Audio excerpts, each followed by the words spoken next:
Mister Suvendu এখন আপনার পেটে মুসলমানের বাড়ির ভাত জিজ্ঞেস করছে। নন্দীগ্রামের আন্দোলন থেকে শুরু করে অতদূর দুর্ভাগ্য ওরা কথায় কথায় মুসলিমদের মাদ্রাসাগুলোকে মৌলবাদের কারখানা বলছে। আমার কথা বলা তাতে খোকা তুই যে কোনো কথা বলা যাবে না মিস্টার শুভেন্দু বাবু, তথ্য ছাড়া কথা বলবেন না। আমরা মুসলিমরা একেবারে পাগলা নয়, যথেষ্ট বুঝি। আপনি হিন্দুত্ববাদের দোহাই দিয়ে সব হিন্দু এক হোক তাতে আমার যে আসে না, কিন্তু ঈমানওয়ালারা সন্ত্রাসী জঙ্গিবাদীটাকে সমর্থন করে না। ঈমানের কালেমার দাওয়া চলবে না, বন্ধ হবে। আরে চলবে না সভ্যতা মৌলবাদ, আমরা সন্ত্রাসী, আমরা সন্ত্রাসী। শুভেন্দুর বাপের ভিড়ে পশ্চিমবাংলা এই আমার উপর রাগ করছেন। আমার দাওয়াত হইতে যায় আসেন, আমার ও ডাক্তার জানে সময় চেঞ্জ করতে গেলে হবে সংস্থা না, সব ডেট করা আছে। আপনি হয় দাওয়াত করে নাই করে দেবেন, সত্য কথা বলতে হবে। এদেশের জমিনে ভারতের স্বাধীনতা সংগ্রামে আমরা মুসলমান রক্ত দিয়েছি, আর আমাদের আল্লাহর চাঁদ বলে বিধানসভায় আশ্চর্য বক্তৃতা করছে। রাগ করবেন না প্রিয় ভাইয়া, আমার উপর রাগ করছেন কি? আপনারা আমার কথা বুঝতে পারছেন কি? এই মহাকুম্ভ যে জায়গায় হচ্ছে, জায়গাটার আসল নাম এলাহাবাদ। কি নাম? জোরে বলুন। এলাহাবাদ। এলাহা ইংরেজিতে আল্লাহ। একটু জোরে বলা যাবে না? আরো জোরে বলতে পারে না? যোগী করল কি ক্ষমতা এসে যোগী এবারে পাল্টে দিয়ে নাম রাখলো প্রয়াগরাজ। আচ্ছা, যোগীজির নাম রেখে যাবেন প্রয়াগরাজ, যেখানে তিনটে নদী মিশেছে, গঙ্গা, যমুনা আর সরস্বতী। আমি নিজে যা না দেখি তা ওয়াজ করি না বলো খোকা, এটা মনে রাখবে। আমি যে দেশের কথা বলবো, যেখানকার কথা বলবো সবসময় মনে রাখবো আমি শুনি নয়, সেখানে গিয়েছি নিজে। বোঝা গেছে কি? হ্যাঁ না বলো। আমি ওই গঙ্গা, যমুনা, সরস্বতীতে গিয়েছি, নৌকায় চেপে ওই নদীতে গিয়েছি, তিন বেনি ওর উপরে ত্রিবেণী, যেখানে যেখানে পদপিষ্ট হয়েছে। আমি পরে আসছি, পুরী জামাটা পরে, আগে যেটা বলছি মুখস্থ করো। মনে করে দেখো ওই প্রয়াগরাজ যার এখন আগে ছিল এলাহাবাদ। মনে করে দেখো এলাহাবাদ হাইকোর্ট একটা মামলার রায় দিয়েছিল, আপনাদের মনে নেই? মামলাটার রায় হলো যোগী খেয়েছো, খাওয়া হয়ে পানি ওরম করি আর খাবেন না, শুনে নেন। ওই গেলাস বোতল যখন দেবে পুরো খাবেন মুখ দিয়ে, অন্য লোকের দেবেন না, শিখে নেন। খেলি দোষ নেই, যদি আপনার এইটু খায় মুসল এক মোমেনের এইটু আর এক মোমেনের সেবা, তা বিড়ি খেয়ে যা গন্ধ করে ফেলে উতি নেওয়া যায় না। তারা অনেক সেবা, ঠিক কথা রসুল বলেছেন, ঠিক। এক মোমেনের থুতু আর এক মোমেনের সেবা। তা আমরা তো মোমেন তেরাঙ্গা গুটকা গাবানে খাইয়ে একসাথে বড় থালা নিয়ে ভাত খাও, কি জ্বালা। আমার দেয় যাই খাবো না ভাই, খাবো না তাও ভালো, কারণ পাশে যেটা খেয়ে শুধু বিড়িয়ে বকবকর গন্ধ বেরোচ্ছে। কথা বুঝতে পেরেছেন? মোমেনের এইটু খাবার সেবা। এখন আপনি ওই পানি ওই মুখ দিয়ে খাবেন কেন? মুখ দিয়ে খাওয়া হলো গ্লাসে সুন্নত। এখন তোর গ্লাস দেবে না, এখন use and throw. 500 gram ml এর পানি, 500 ml পানি আপনাকে দেবে, দোকানে হোক বা বাড়িওয়ালারা। ওটা আপনি নিজে গালে দিয়ে মুখ দিয়ে 3 লোকে খাবেন। ওই যেভাবে খাচ্ছিলেন ও তো বিপদে মারা যেতে পারে। আপনার এইখানে বাধা দিয়ে ওভারফ্লো হতে পারে ভাইয়া, এটা সুন্নতের খেলাফ। আপনার দোষ জানেন না, তাই প্রিয় বন্ধুরা মনে করি দেখুন, যখন মামলাটা উঠেছে, মামলাটা হলো উত্তরপ্রদেশে 16,000 মাদ্রাসা আছে, যেখানে 17 লাখ ছেলে মেয়ে পড়াশোনা করে। কত হাজার? জোরে বলে মাদ্রাসা কতটা? আমি কোন রাজ্যের কথা বলছি? উত্তরপ্রদেশের রাজ্য। তো একটা রাজ্যের কথা বলছি, বলো। আমাদের পশ্চিমবঙ্গে কতটা মাদ্রাসা আছে আপনারা জানেন? গুনে গুনে আমি বলে দিতে পারি। সরকারি মাদ্রাসা কটা, বেসরকারি সব বলতে পারবেন ইনশাআল্লাহ। কিন্তু আপনারা মনে করে দেখুন, এবছর কেন্দ্রীয় বাজেটে মাদ্রাসার জন্য ওই ডবলের দিনের মধ্যে 1 লক্ষ টাকা মাত্র বাজেট করেছে। আমাদের পশ্চিমবঙ্গের মুখ্যমন্ত্রী খুব বেশি মাত্রায় বাজেট করেছে। এই দিন শুভেন্দু বাবু বলছে এটা তৃণমূল নয়, এটা মুসলিম লীগের দল। আর চাচা ছাড়া অন্য কোনো পার্টি নেই। মমতার বলছে মাদ্রাসাগুলো বলছে ওটা তো জঙ্গিবাদের কারখানা। মিস্টার শুভেন্দু এখনো আপনার পেটে মুসলমানের বাড়ির ভাত চিকিৎসা করছে। নন্দীগ্রামের আন্দোলন থেকে শুরু করে অতদূর দুর্ভাগ্য ওরা কথায় কথায় মুসলিমদের মাদ্রাসাগুলোকে মৌলবাদের কারখানা বলছে। আমার কথা বলা তাতে খোকা সভ্যতা মৌলবাদ, আমরা সন্ত্রাসী, আমরা সন্ত্রাসী। শুভেন্দুর বাপের ভিতরে পশ্চিমবঙ্গ এই আমার উপর রাগ করছেন। আমার দাওয়াত হইতে যায় আসেন, আমার ও ডাক্তার জানে সময় চেঞ্জ করতে গেলে হবে না, সংস্থা না সব ডেট করা আছে। আপনি হয় দাওয়াত আপনি নাই করে দেবেন, সত্য কথা বলতে হবে। এদেশের জমিনে ভারতের স্বাধীনতা সংগ্রামে আমরা মুসলমান রক্ত দিয়েছি। আর আমাদের কাঠমোল্লার চাপ বলে বিধানসভায় আশ্চর্য বক্তৃতা করছে। রাগ করবেন না প্রিয় ভাইয়া, আমার উপর রাগ করছেন কি? আপনারা আমার কথা বুঝতে পারছেন কি? কিন্তু আল্লাহ শুকরিয়া, উত্তরপ্রদেশের 16,000 মাদ্রাসা মনে করে দেখুন, যেখানে 17 লাখ ছেলে মেয়ে পড়াশোনা করে।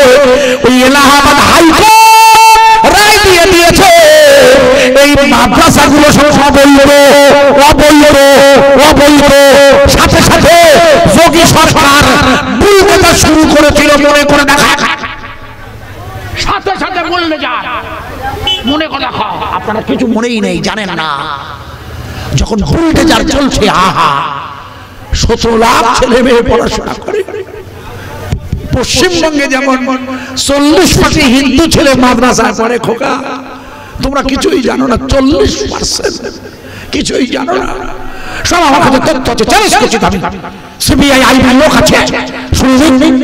পশ্চিমবঙ্গের পুরুলিয়া, বীরভূম, হ্যাঁ পুরুলিয়া, বীরভূম, বর্ধমান, বাঁকুড়া, ওই এলাকার সব মাদ্রাসাগুলোতে ওই হিন্দু ছেলে মেয়ে, শিডিউল কাস্ট, শিডিউল ট্রাইবের ছেলে মেয়েরা পড়াশোনা করে। অথচ আপনারা কি জানেন না যে আরবি না জানলে মধ্যপ্রাচ্যে কোনো চাকরি হয় না? এটা জানেন না? মধ্যপ্রাচ্যে 55টা মুসলিম দেশে চাকরি করতে গেলে ক্লাসিক্যাল ল্যাঙ্গুয়েজ আরবি শিখতেই হয়। আপনারা জানেন এই কদিন আগে মোদিজি কাতারে গেল, পরশুদিন কাতারে আমির আমাদের কাছে মনে করে দেখুন যারা রামায়ণ আর মহাভারতের অনুবাদ করে দিয়েছে আরবিতে, কিছুই জানেন না। আমাদের মোদিজি মনে করে দেখুন, ভুল বুঝবেন না যেন বোঝানোর জন্য বলছে। কদিন আগে গেল মনে করে দেখুন দুবাইতে, যেখানে আমাদের বুর্জ খলিফা আছে, সেখানে গিয়ে 28 লাখ হিন্দু থাকে। সেখানে সবচেয়ে বড় কথা শুনলে, এই ভারতের ধনী যে আদানি, যে রিলায়েন্স, তাদের ছেলে মেয়েদের বিয়ে দিয়ে তাদের থাকার জায়গা বাড়ি করে দিয়েছে। তবে ওইখানে ওই দুবাইতে, আবুধাবি, দুবাই যেখানে খেলা হচ্ছে, গতকাল স্বামী 5টা বেরিয়েছে। জানো আপনারা কি আনা মানুষ কতকাল যেখানে খেলা চলছে তো দুবাইতে, এখন চ্যালেঞ্জার প্রিয় ভাই সব ভালো ভালো ধনীরা, এদেশের হিন্দুরা, সব রিলায়েন্সের ধনীরা সব দুবাই মুসলিম দেশগুলোতে গিয়েছে। আর ওখানে মন্দির করতে হবে। 82 বিঘে জমি দিয়েছে ওদেশের মুসলমানরা, মুসলমান বাদশা জমি দিয়েছে। এটা হচ্ছে ভারতবর্ষের, ভারত নয়, এটা রসুলের গণতন্ত্র। এরা কথায় কথায় আমার উপর রাগ করছে নাকি? এবার দায়টা শুনেন। মামলা হয়েছে সুপ্রিম কোর্টে, জানেন না বলে বুঝিয়ে দিয়ে যাচ্ছি। যখন সুপ্রিম কোর্টে মামলা উঠেছে, বিচারপতির নাম হচ্ছে শ্রী শ্রী চন্দ্রচূড়। কি নাম? জোরে বলেন। শ্রী শ্রী চন্দ্রচূড়। এনার নামের আগে শোনেননি কেন? মসজিদে বাবরি, রাম জন্মভূমির মামলায় উনি ছিলেন। এই ভদ্রলোক তখন প্রধান বিচারপতি ছিলেন রঞ্জন গগৈ। আপনার মনে নেই? যেদিন রায় বার হবে, কবে বললাম মুখস্থ আছে, 2024 9 নভেম্বর। আমার মনটা খুব খারাপ, কারণ আজকে রায়টা ওনার ওই যে বিচারপতি জীবনের শেষ রায়, 10 তারিখে রিটায়ার করে বলো। 10ই নভেম্বর রিটায়ার করবে, আর 9ই নভেম্বর মামলার রায় দিচ্ছে। কি রায়? উত্তরপ্রদেশের 16,000 মাদ্রাসা বৈধ না অবৈধ, বুলডোজার করে ভাঙা যাবে না, টিকে থাকবে। আমার ওয়াজ কি বোঝা যাচ্ছে ভাইয়া? এই মাদ্রাসাগুলো যদি না থাকে আল্লাহর কুরআন আর হাদিস থাকবে না। এরা তাই চাইছে, কিন্তু আপনারা এটাও জানেন না বিচারটা চলছে যখন। আমার খুব মন খারাপ। আমার মেয়ে না, আমার মেয়ে বলা ভুল, দুনিয়ার জমিনে আমার কেউ নেই, আপনারও কেউ, সব একা।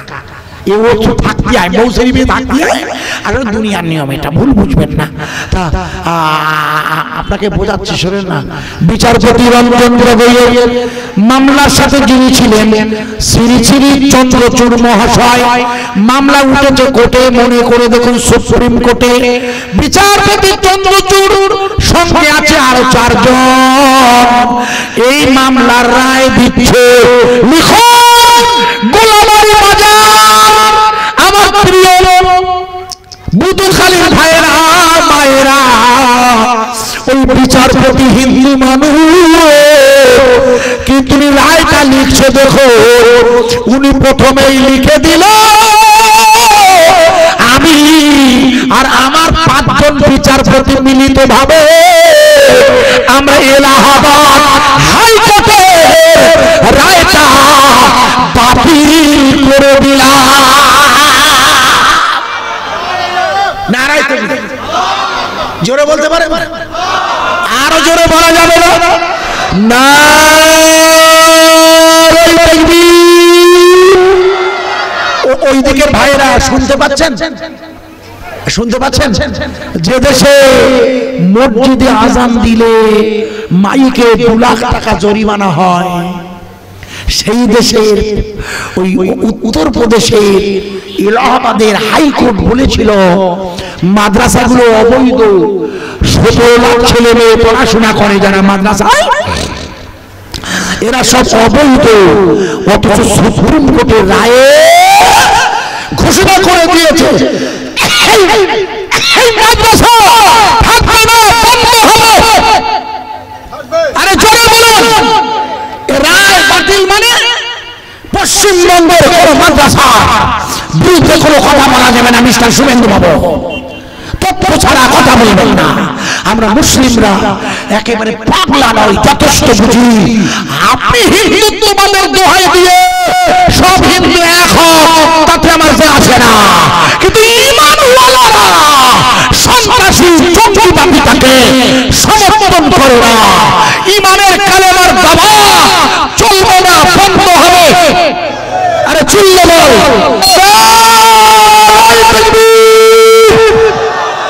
আরেকটু জোরে হবে না? আরো জোরে হবে না? আর একটু জোরে হবে না? ফুরফুরা শরীফ জোরে বলবে খবরদার। দাদা হুজুরের কোনো আওলাদের কোনো কথায় আপনার ব্যথা লাগতে পারে, হতে পারে। আমি ভয়টা বলছি না, বলে হতে পারে।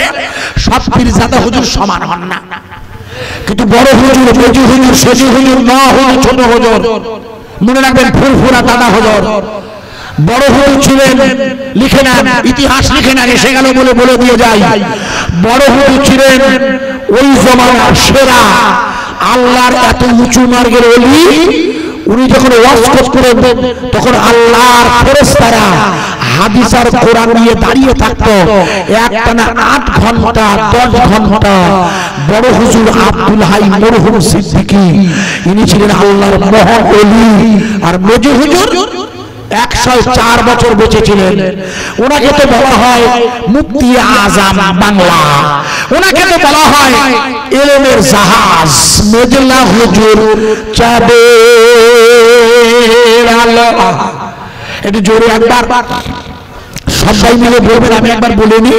ফুরফুরা শরীফ, আরো জোরে হবে না? আরো জোরে হবে না? আমরা খুশি হতাম ডাক্তার ভাই যদি হুজুরকে আর একটু রাখতে পারতেন। আরে ঠিক কিনা? হুজুরের দোষ নেই, যেভাবে যিনি সময় দিয়েছেন। বিজু ইসাক সিদ্দিকীকে আমি চিনি তো, এবছর পর পর 9 করে অনেকগুলো সভা করলাম। ব্যস্ততার মাঝে উনি আপনাদের কাছে সময় দিয়েছেন। ভাইয়ের ডাক্তার সাহেবের অনুরোধ মেনে ধন্যবাদ ওনাকে। পীরজাদা আলাহাজ ইসাক সিদ্দিকী সাহেবজি ওনার আব্বাজান সব ভাই চেনেন ওনাকে, আমাদের প্রিয় মেহমান পীর হযরতে সব ভাই জানেন ইব্রাহিম সিদ্দিকী। আল্লাহ পাক ওনার হাতকে দারাজ করে দিন। সব ভাই মিলে একবার জোরে বলুন ফুরফুরা শরীফ, আর জোরে বলুন ফুরফুরা শরীফ, মাওলানা দরবার শরীফ, আল কোরআনের আলো, আল হাদিসের আলো, বিদকালী উসলে সওয়াব না।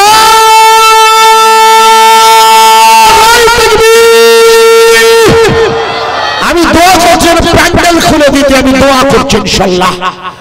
আমি দোয়া রাখছি যেন মেহমানের মেহমানের আগমনে এত লম্বা এলাকা তুমি যেন আল্লাহ আল্লাহ ভরিয়ে দিয়ে আল্লাহ আপনার দ্বীনি মাজমা রাসূলের শানে নসিহত করছি আমরা। আল্লাহ আপনার কোরআনের কারখানায় বসে যে কথা আমি আপনাদের রাখছিলাম ভাই, এই পর্যন্ত আলোচনা করে আপনাদের কাছে পরপর যে তথ্যগুলো বলছিলাম আপনি কি বুঝতে পারছেন? হ্যাঁ না বলুন। আশা করা যায় বুঝতে পারছেন। মনে করে দেখুন আপনাদের মনে নেই, আমি মনে করিয়ে দিচ্ছি ছোট্ট করে করে। আশা করা যায় সকলেই বুঝতে পারে। এই বাচ্চাই প্যান পরা, বসে যাও, এখানে দাঁড়াবে না, সবাই বসে যাও। বাড়ি থেকে তো মার কাছ থেকে টাকা নিয়ে এসেছো ওয়াজ শুনতে যাচ্ছি বলি, অথবা অথবা কার কাছ থেকে নিয়ে এসেছো যাই না, এসেছো যখন বসে পড়ো, কলেমা থেকে করো লা ইলাহা ইল্লাল্লাহ, ইলাহা ইল্লাল্লাহ, লা ইলাহা ইল্লাল্লাহ, মুহাম্মাদুর রাসূলুল্লাহ সাল্লাল্লাহু আলাইহি ওয়াসাল্লাম। ভালো করে শুনে নিন।